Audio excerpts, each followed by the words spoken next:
3. The decisions that you make today absolutely will affect your future. If you continue to make decisions based on immediate gratification, then you might be happy right now, and you're very likely to be less happy in the future.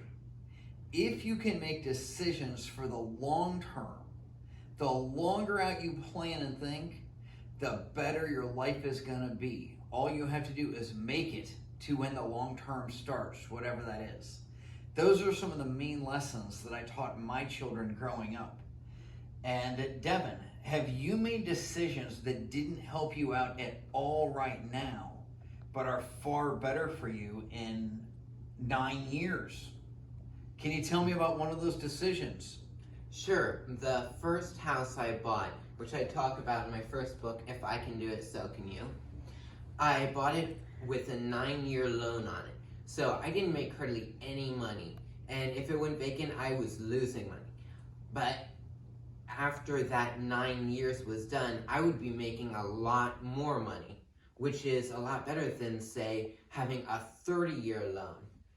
So now you're 16, and a lot of people that are buying a house, they just automatically go for the 30-year loan. Did you know America, the U.S., is one of the few countries you can actually get a 30-year loan? A lot of other places, you need either a bigger down payment, they never go more than 15 years, or they're always adjustable. To get a 30-year fixed rate loan is just unheard of. And the only person that makes money is the bank. If you get a 30-year loan, you pay for 10 years, a third of the loan, and you only pay off about 7% of the principal balance. Everything else goes to interest. Whereas for just a few dollars more a month, you could pay it off in 20 years, and a little more than that, 15 years. It makes a big difference. So the decisions that you made 9 years ago almost, you are about to pay off your first single family home. And how old are you? 16. And what are you going to do with that extra $500 you're not paying for a mortgage payment? Put it towards my truck payment. So you went out and bought a brand new truck because many years ago you made decisions that would be good for you when you were 16. True? True. And do you have a lot more paid off when you turn 18? Quite a few more. And will your expenses likely go up or down when you turn 18? They'll probably go up quite a bit because I'm going to want to buy a house. Uh-huh. You might want to go to college if you don't finish that up before you get out of high school. So there's a lot of these things. Now, have you ever heard? Let's call in one of the people that does lease signings for us. Hey, Ann. Yes? Have you ever had somebody come in that set up a lease signing? They wanted to rent a brand new home from us, and then they just couldn't, for some reason, the day of the lease signing, they figured something out that they were missing? Yes. What were they missing? The funds.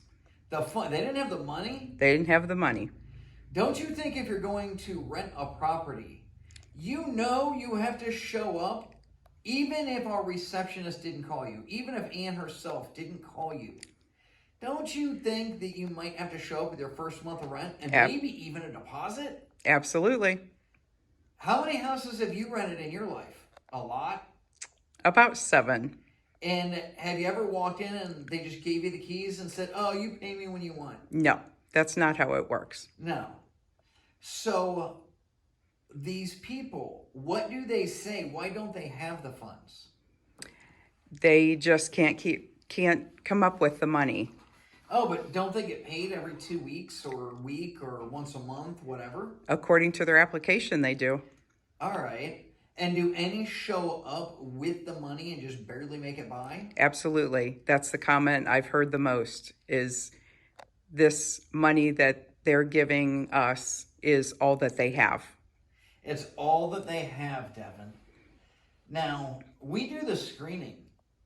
And your management company, say you're at 25%. If somebody proves, they bring in pay stubs that say they make $4,000, how much of that $4,000 would we take to pay their first month of rent? Only $1,000. Only 1,000. Because we know they have other bills. They have to pay their utilities. They probably have a vehicle, an insurance, and they definitely need food.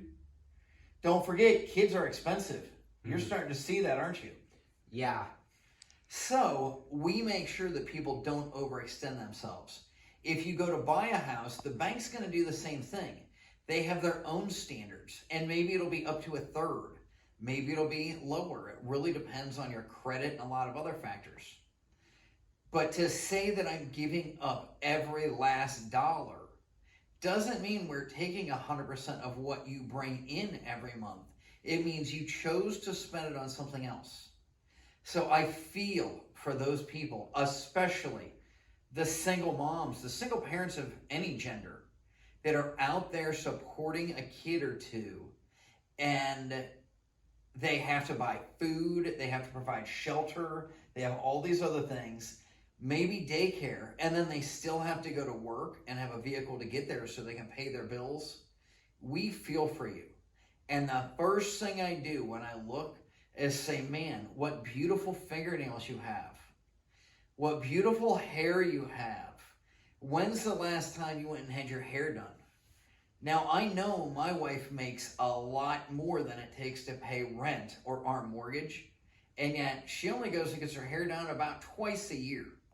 And I know a lot of people that are just barely making it by that have to get their hair or nails or both done every single week. Oh, and guys, don't think, yes, it's the women spending all the money.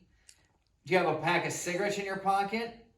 One pack of cigarettes, if I am right, looking at the advertisements I drove past, what's that, about $5? That's $150 a month if you smoke a pack a day.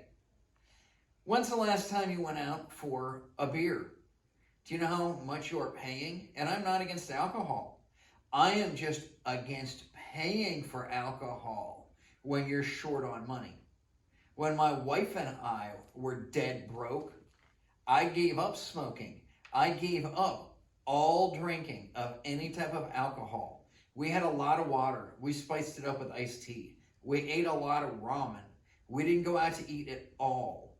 We gave up everything we needed to, knowing that we wanted to take every penny we could and put it into an investment. So think about the decisions you're making today. The more you invest in cash flowing assets for the long term, the better your life is going to be in 5 years.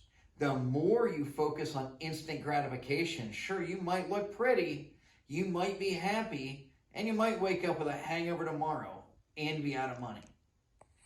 The longer you think, the further ahead you will get. The more instant gratification you want, the harder your life is going to be tomorrow. It's your choice.